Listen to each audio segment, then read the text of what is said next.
up mga ka-Ems? Ang pagpalang gabi po sa ating lahat. Nandito na po kaming apat.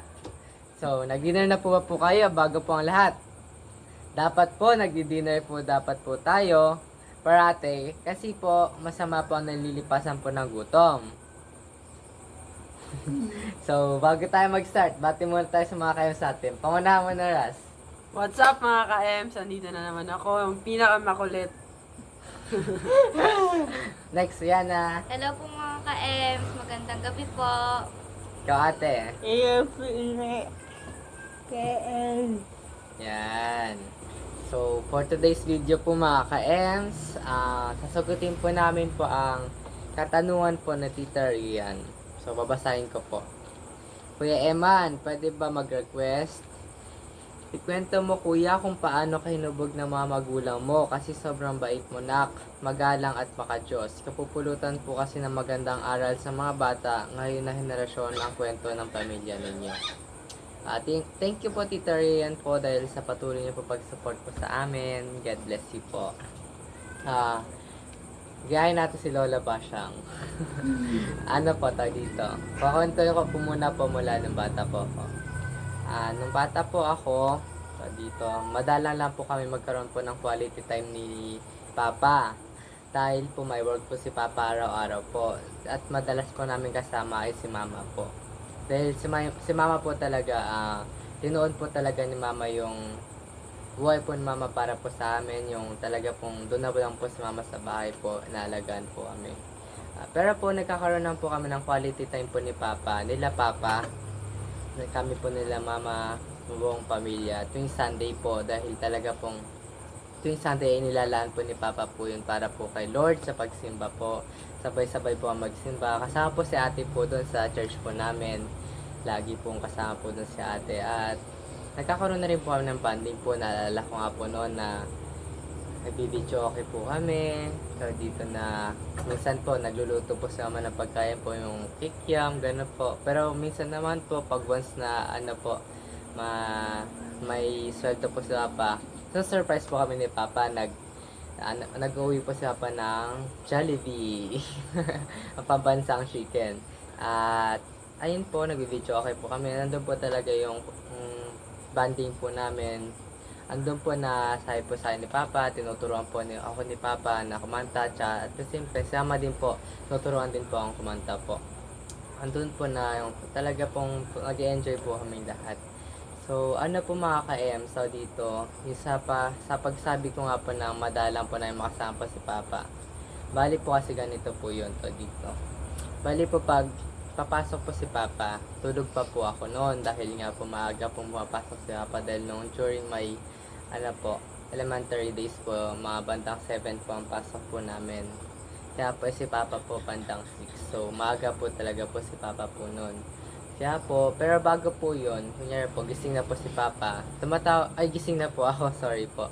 Gising na po ako, tapos sakto pong tumatawag po si Papa na nag-update po kay Mama na nandun na po si Papa sa work po niya at sinasabi rin po sa akin po na galing ako daw po sa school ko po na mag-ingat daw po ako tapos lagi daw po mag-pray po kay God. So, ano po yun? Pagkatapos po ng buong araw, nandun na po sa bahay, si Papa po nandun pa rin po sa work. Tapos gabi na po at natulog na po kami pero wala pa rin po sa Papa dahil nga po nag-work pa rin po sa Papa. Talaga pong nagpapa-late po sa Papa ng work para daw po yung extra na may extra po ba yun? Yung ano po yung dagdag po na pera? Yung bukod daw po. Extra Income. Hindi siya extra kami. Overtime. Yun, overtime yun. Nag-overtime po talaga po si Papa para po yung meron po ang pandagdag po namin dahil nga po sakto lang po yung sinusweldo po ni Papa. So, ayun po, minsan po na pag-west na may kakaunting pera si Papa, kapag pag-uwi po ni Papa, ginigising po kami dahil nga po may pasalubong po. Jollibee, ano lang po, tawag dito, mga ilan lang po yung binibili po ni Papa. Pero super happy na po talaga po kami ni ate. Simple lang po yung kaligayahan po namin na na as long nakasama po namin ng parents po namin, kami pong pamilya, happy na po kami po doon. Hindi naman po mahalaga para sa amin po yung mga material po na bagay, katulad po nung iba na dito na yung marami pong toys, ganun po, marami pong gadgets, yung mga damit, ganun po. Hindi naman po sa amin po importante po yun, as long as na kasama po namin yung pamilya po namin at nagkakaroon po kami ng banding po. So, ayun po, tuwing gabi nga po, minsan po, ginigising po kami sa gabi po pag may pasalubong po si Papa. So, ayun po mga ka-Ems, dito. Kaya sa Sunday naman po, kapag nag-church po kami po, si Papa po minsan po nag-preach po dun sa church po namin. Tapos saka po mga ka-Ems, dito, naalala ko po, na yung yung may sa mga children ministry po, kasi doon pa po ako dahil ganyan pa lang po, maliit pa lang po ako dito. Bukod po kasi po yung sa mga bata nga po at bukod din po sa mga matatanda po, doon po ako sa children ministry po. Po ako doon mga ka-Ems, little teacher. Ako po yung minsan pa naalala ko po na dito pinag-share po ako ng story po, yung about po kay Moises, kay Noah. Naalala ko po noon, nandun po, nakatayo po kung ganon. Kakwento ko po kung ano po nangyari, ganon po. Little teacher po ako sa children ministry po. Kaya po talagang, since na bata pa po ako, talaga po minulat na po kami ni Papa. At ganon din po si ate. Si ate po kasi, dito, nung naging born again Christian po kami, dahil po yun kay ate po, na yung si mama at si papa po kasi dati po Katoliko. Tapos, mayroon po kasi naghahanap po na noon po na sa Christmas party po ng church po namin. Tapos, yung nakita po ni mama na naghahanap daw po para daw po sa kalagayan po ni ate. Tapos nakita po si ate po. Tapos, in-invite niya po si ate po. Tapos, after po nun, after po nila mama dumalo po sa church po na yun.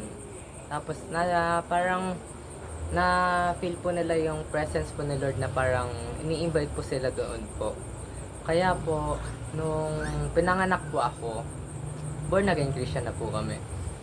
Kaya po pero po nung naging born again Christian po sila mama, si ate, bata pa lang po nun po si ate. Hindi ko po matandaan kung anong date, wala pa nga po noon. Tapos po mga ka-Ems, talagang kitang-kita po natin na simula bata pa lang po talaga po kami. Talaga pong minulat na po kami ni Papa kay God, sa Word of God po, na andun po talagang totoo po si Jesus, na talagang may Diyos na lumikha sa atin, sa langit at lupa.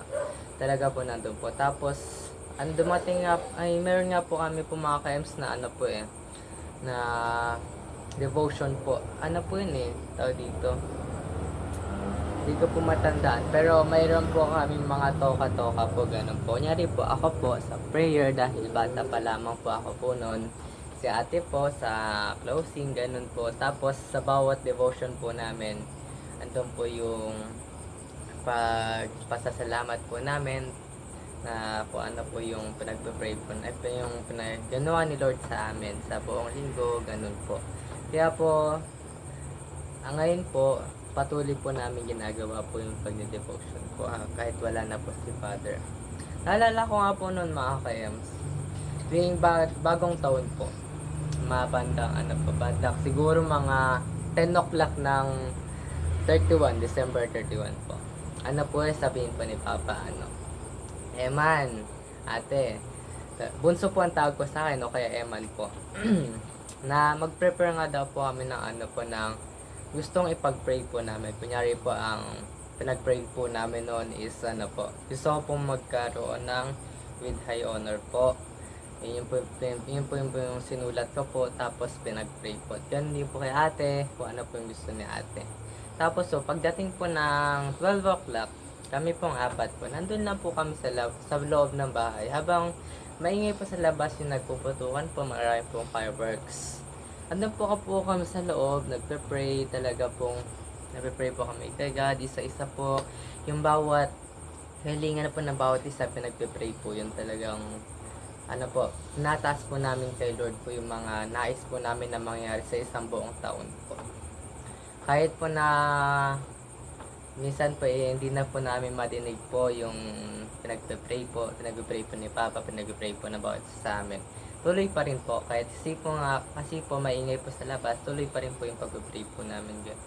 Kaya po talagang napansin ko po talaga mga ka-Ems na mabuting tatay po talaga si Papa dahil po na hindi po siya yung hindi niya po kayo pinalaki na sa sarili po niya. Talaga po nandun po yung guidance si Lord sa family po namin. Na nandyan po talaga si Lord na patuloy pong gumagabay sa amin. So, ayun po mga ka-Ems, talaga pong tinuro po sa akin ni Papa na paano yung buhay, simple lang. So, dito dapat yung hindi kayong mayabang nga po ganun. Kasi po, nandun din po kasi po sa Bible eh. Ayun po yung mga dapat po, yung mga dapat po na gawin, yung mga hindi po dapat. Kaya po, yun po, nalaman ko po na ganun po pala dapat yung gawin ko po. Kaya sabi po sa akin po ni Papa noon na maging mature daw po ako when it comes, especially when it comes in decision making po. Kasi po, andun nga daw po yung sa simpleng pag-decision ko po, pwede daw po may mangyari po na maganda, may mangyari masama. Pero daw po, bago daw po magdesisyon, dapat daw po parati po muna nating pag-pray. Tatanungin po natin kay God kung, Lord, tama po ba yun? Ganun po. Ganun po yung lagi po sinasabi po sa akin ni Papa noon na yung Eman, lagi mong alagaan sa ate mo, ganun na kay mama, na ako daw po yung lalaki, na dapat naging matured na daw po ako sa lahat ng pagkakataon. Kaya po gano'n na lang po pala ako hinubog ni Papa noon. Hindi ko po alam na gano'n po pala yung plano po ni Lord na kukunin na po pala si Papa sa amin ng maaga. Naalala ko po noon na sabi po sa akin ni Papa na sabi po sa akin ni Papa na pwede na daw po siyang kunin po ni Lord na, sabi niya, bunso. Kasi po pinapagalitan po ako that time na dito po na hindi ko po alam po ano po dahilan kung ano pong reason bakit po pinapagalitan, nakalimutan ko po. Nasabi po sa ni Papa po noon na bunso, pwede daw po siya mamatay po kapag lagi pong yung si Lord na daw po yung nasa puso po at isip. So dito po yung nakikita na po sa akin. Sabi niya po, kasi daw po alam po niya na gagawin ko daw po yung tama at alam ko na po ang aking mga gagawin. Kasi nga daw po, kapag nandun daw po si Lord sa buhay po natin, alam na daw po natin kung ano po yung tama at mali, kung ano po yung nais po ni Lord, kung ano po yung, syempre po yung nais po ni Lord, para rin po yung sa atin at para po sa ikakabuti po. Minsan nga po yung plano po natin, nangyari po, hanggang dito lang po yung plano po natin. Nangyari po, example ko po, nangyari po hanggang dito lang po.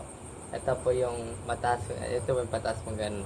Hanggang dito lang po yung kanya expectation po natin, plano, hanggang dito lang po. Pero po si God, ang plano po pala natin, hanggang dito po pala ganun. Yung na na mas mataas, mas maganda. Ayun po yung ibig sabihin ko po na sa ganda po. Kaya po na kapag nasa buhay po talaga po natin daw po si God, okay na daw po. Sabi po sa akin ni Papa, pwede na daw po si Papa mamatay daw po nun. Ang sabi ko lang po yun, parang siyempre po yun, wala po sa isip ko po yun. Kaya sabi ko, opo pa, tapos na yakap ko po si Papa. Pero wala po talaga sa isip ko po nung na mawala po si Papa ng maaga po sa amin. Kasi nga po noon po may sakit po si Papa.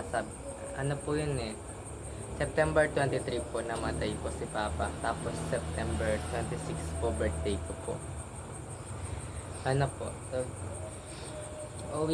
inuwi po ni Mama po ng Marilao po kasi nga po para po magpagamot po. Kasi po dito po dinride na po ni Mama pero wala pong na naging maayos po na resulta. Wala pong katsapo, wala rin pong katuwang din po. Kaya po inuwi po ni Mama sa Marilao po yung sa side po ni mama para daw po may katuwang din po at may paggamot po doon dahil nga po nagtanong din po si mama kay tita na maayos daw po yung doktor daw po doon na maganda nga daw po. Pagdating po doon ni papa nga po na ganun po, sabi ko po kay mama, ma, go mo yan, sabi ko. Kasi nga po, 26 po birthday ko po, nasabi ko po na para sa, kahit hindi man po, kahit wala po nung si papa po dito, sila mama po. Nandito po ako sa San Miguel po, kasi nga po yung nag-aaral na po noon, dito po, face to face na po, grade 9 na po ako noon. Tapos po, yung nag-offer nga po si tita po ng ganun, sabi ko po kay mama, may go mo yan. Okay lang sa akin kahit maiwan ako dito, kasi nga po para gumaling po si papa. Sabi ko, okay lang po sa akin na kahit ako lang po mag-isa, kahit sa birthday ko, okay lang po sa akin po yun. Na para din po sa ikakabuti na po ni Papa. Tapos po, mga bandang, ano po yun mga bandang 22 po umalis po sila mama. Tapos, tapos kinabukasan po yun. Tumawag po sa akin si tita. Sabi po niya, nak, nasaan ka? Tapos parang parang hindi ko po maintindihan yung pakiramdam ko that time. Nasa school po nung nagre-recess. Kasama ko po yung best friend ko po. Na parang mabigat po sa loob, gano'n po. Pero wala naman pong alam bakit po gano'n. Kaya pinaliwala ko lang po. Tumawag po si tita po. Gano'n po muna po ako kung nasaan daw po ako sa school po. Tapos sinabi po, okay nak, sige, mamaya na lang. Sabi ko, di nagtaka po talaga po noon, sabi kong ganun. Kasi nga po, ba't biglang ganun? Tapos, sinabi po, mamaya na lang po. Di syempre po, sabi ko, hinintay ko na lang po hanggang sa pagka-uwi ko nga po. Tapos bandang 6 na po yun ng gabi. Natamawag nga po sa amin na wala na daw po si Papa. Na syempre po nagulat kasi po, ang expect ko po talaga, ang nasa isip ko po na uuwi po si Papa ng malakas po, ng maayos. Ng maayos po, kaya po ganun. Tapos kaya po naiyak po ako po nun. Hindi ko po expect na ganun. So mga ka-M, kaya ganun po ako pinalaki po ni Papa na talaga pong ni Papa at ni Mama po na talaga pong nilapit niya po kami kay Lord po na hindi niya po kami po na pinalaki po na yung sa sarili po nila po. Talaga po nandun po yung grade po ni Lord sa amin po. Sa kanila din po na talaga po yung kahit po nakakainin na lang po nila po. Bibigay pa po sa amin. Naalala ko nga po noon na po kasi po yun dito. Syempre po ng bata po ako, matakaw pa po, malakas pa po akong kumain. Naalala ko po noon na si Papa po kasi kakagaling lang po sa work, kasakto pong wala po kasi po ng pasok, kaya po medyo late po kami nakatulog po. Tapos po naalala ko po noon na siya kasaktong pagdating po ni Papa, nandun na nga po si Papa, nagmana po ako. Kakain po si Papa kasi kumakain din po kami. Tapos si Papa po nagugutom na nga daw po dahil nga po kakatapos lang po sa work, pagod din po. Hindi gusto na rin po mamahinga. Sabi po ni Mama na kumain ka muna. Oy po ang tawagan po ni Mama at ni Papa. Tapos po di kumain po si Papa. Onti na lang po yung kanin. Tapos po ako po, sabi ko po kay Mama po nun, sasandok na po si Mama. Sabi ko, Ma, pasandok nga po ako. Tapos dahil nagugutom pa po ako, sabi ko gano'n. Kulang pa po, hindi pa yung punong-puno yung tiyan ko. Tapos po narinig po ni Papa, kumakain po sa Papa. Gusto pa po ni Papa po kumain, pero binigay pa rin po yun sa akin. Ang point ko po dun mga KMs, yung imbis po na kakainin na po nila, ibibigay pa po talaga nila sa akin. Diyan po ako pinalaki po nila Mama at ni Papa. Nila Mama at ni Papa po, ganun din po sa atin. Talaga pong puro pagmamahal lang po talaga ang pinakita po sa amin. At saka po yung pag-ibig po ni Lord. Ma, halika mo dito. Anong may advice Mama sa mga parents Mama na na para paano kung gawin nilang pattern sa pagpapalaki sa mga anak nila, ganun. Sa ginawa niyo sa amin ni Papa. Hello po. Dali lang po.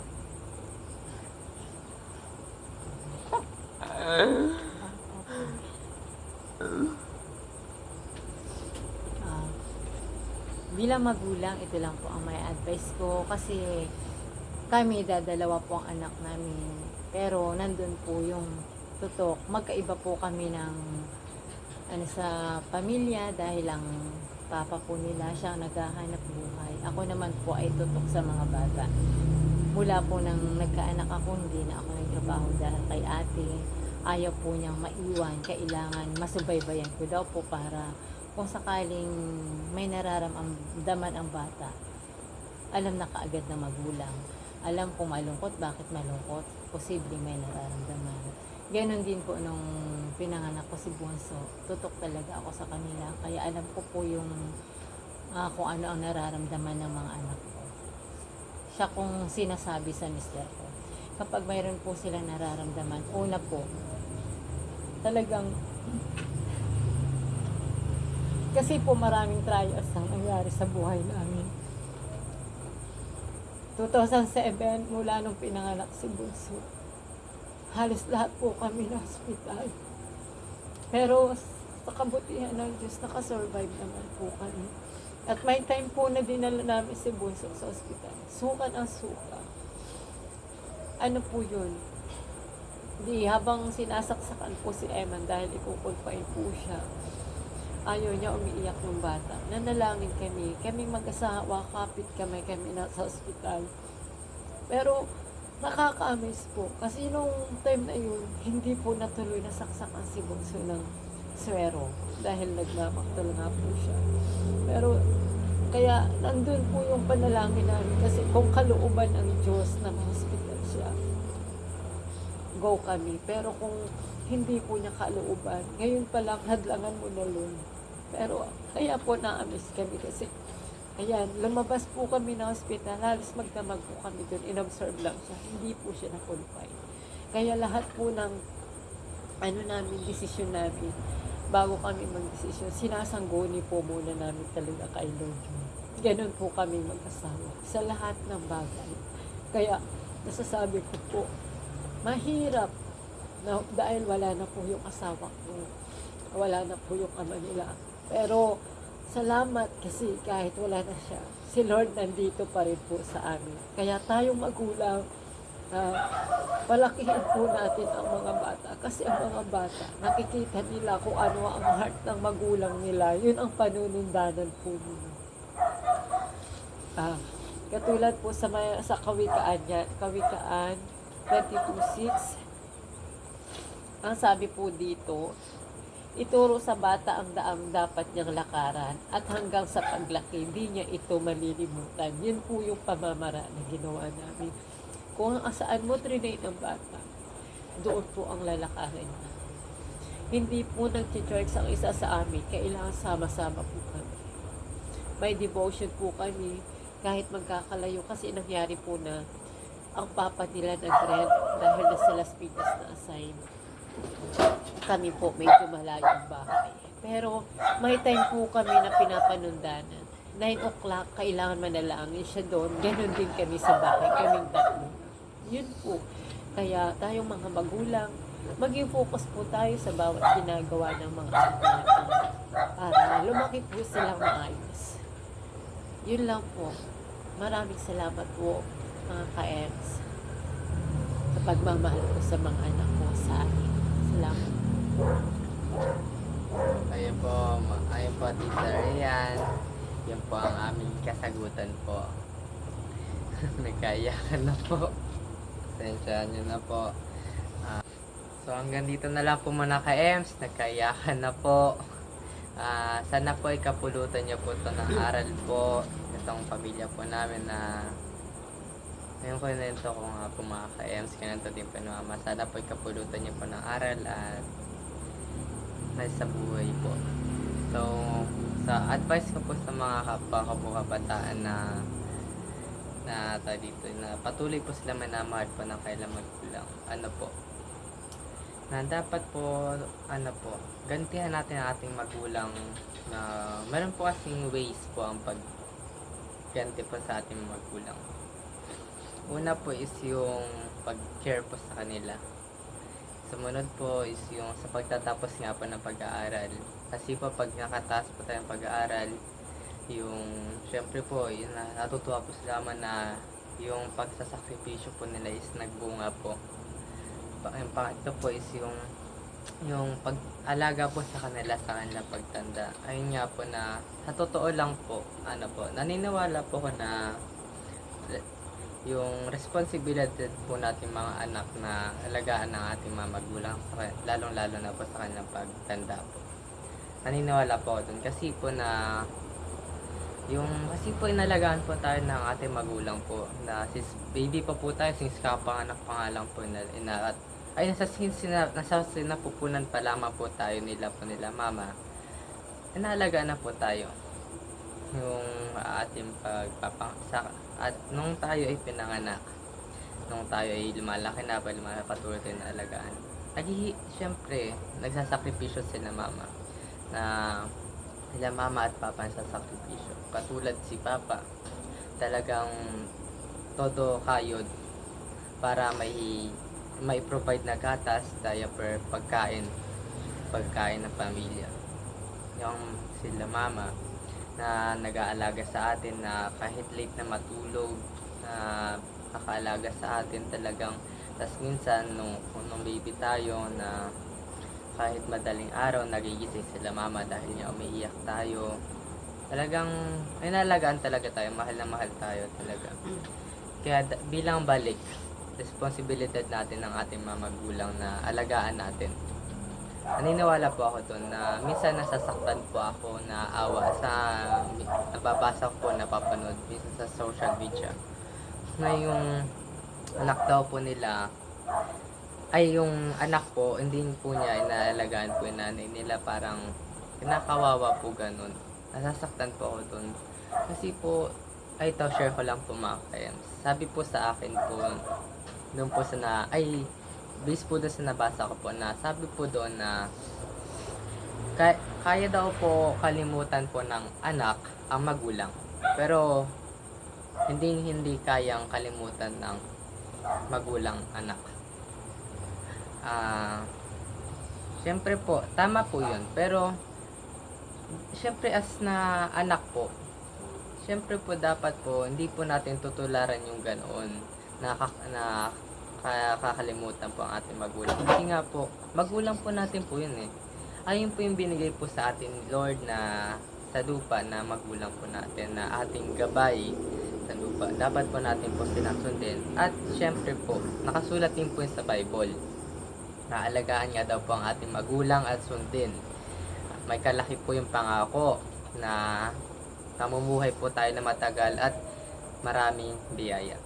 Mga ka-EMS, dapat po na mga kapwa ko po kabataan dyan, dapat po alagaan po natin ang ating mga magulang, lalo na po sa kanilang pagtanda, na kung darating man po sa point na kunyari po makulit po sila, na syempre po dahil po sa katandaan, na alalahanin din po natin ng bata po tayo na syempre makulit din po tayo, na yung patience po nila na sa atin, ganun po. Talaga pong responsibilidad po talaga natin ng ating mga magulang, mga ka-EMS, mga kapakabataan dyan. Alagaan natin sila. Kasi nga, sila ang magulang natin, minahal nila tayo. Dapat mahalin natin sila pabalik sa ganoong paraan. Sa totoo lamang po mga ka-EMS, na yung mga iba po dyan na kabataan, hindi ko po maintindihan bakit po ganoon. Yung na-attempt nila na yung pampaaral po sa kanila is inaano lang po nila, kunyari po na ginagastos po sa bisyo, yun nga po, ginagawa lang po nila sa kasamaan, na masakit lang po isipin po yun mga ka-EMS, kasi po na dito naghihirapan po na magulang po nila eh. Tapos ganoon po. So ayun po mga ka-Ems. Sana po may natutunan po kayo sa aming video po, sa aming kasagutan po. Hanggang dito na lang po muna mga ka-Ems. So wait po pala, may shoutout po ako. Sa mga nagsha-shoutout po, ito na po, shoutout po sa inyo. Unang-una na po sa listahan po ay si Ita Kubota Lisa from Japan. Shoutout po kay Tita Nelia Capendo. Salamat po at yung sabi niyo po kamukha po ni Russell at kamukha po ni Russell si ate. Tingin nga. Kamukha. Hindi, lamang pa rin ako eh. Lamang pa rin ako. Next. Shoutout po kay Lucky Joy. Hindi ko po knows kung girl po or boy po si sir or ma'am. Hindi ko po knows. Pero shoutout po kay Tito Roden Villanueva from Hungary. Shoutout po kay Tita Crisanta Bautista. Shoutout po kay Mama Che Studio from UAE. Shoutout po Mama Che. And kay Nanay rin po, shoutout po. Ay wait po, may shoutout pa po ako. Ano po yun? In-screenshot ko po yun eh. Check ko po. Yeah. Ito po. Shoutout po kay ayan. Kay Tito Edgar Mandirigma po. Shoutout po. Tito Edgar Mandirigma, shoutout po. Tito, thank you so much po sa pagbigay niyo po sa akin ng gift. Thank you so much po, Tito, na-appreciate ko po talaga po yan, Tito. Sabi niyo po sa akin sa call po na gamitin ko po sa ayos po. Thank you so much po, Tito. Tito, nagamit ko na po siya na bumili po kami ng food niya po nung nakaraan po ng fresh fries, request sa circus po ni ate. Thank you so much po, Tito. God bless you always po. Thank you so much po talaga.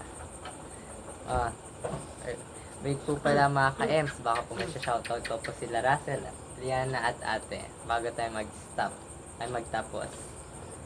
Shoutout na kaya, bilis. Shoutout para sa mga kabataan na minamahal-mahal ng mga magulang kagaya namin. Shoutout sa inyo. Shoutout Sana po. maging mabuti kayong anak at ma-appreciate nyo lahat ng ginagawa ng mga magulang nyo. Dahil madaming ang sinasakripisyo ng mga magulang nyo. Lalo na sa mga, nasa ibang bansa dyan. Na naghihirap, nagiging katulong, welder. Syempre, nagsasakripisyo sila. Merong ibang, mahirap na pinapahirapan ng mga amo, pero pinagpapatuloy pa rin nila. Kaya, shoutout sa mga bata dyan. Sana ma-appreciate nyo yung mga magulang nyo. Yun lang. Next. Yan na. Shout out po dyan kay Janet Custodio. Yun lang. Ayun lang. Wait lang. Ito pa ako. Si ate muna siya shoutout, tapos iniisip mo pa. Shoutout ka ate, baka may gusto kang i-shoutout. Shoutout mo lang. Wala. Bakit wala?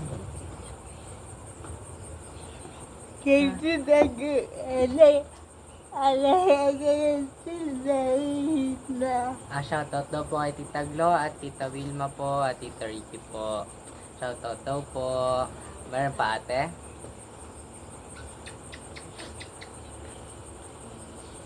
Ate? Kay Kuya Fred Mar po. Shoutout daw po. Para hindi na daw po magtampo. Ay. Ikaw yan, may naisip ka na? Kay Lani Salazar po.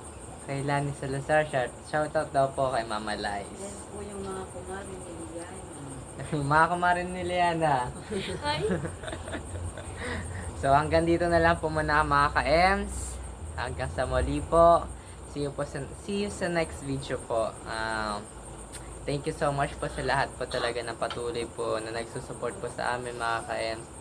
Thank you po talaga sa mga OFW po, sa mga katekram po dyan, sa DM Armies, kay Tita Jo po, kay Tita Wilma, kay Tita Glo, kay Tito Ricky po. Thank you so much po, kay Fet, kila Mama Che, kila Mama Les, kila Mama Manda, kila Mama Marie, sa lahat po.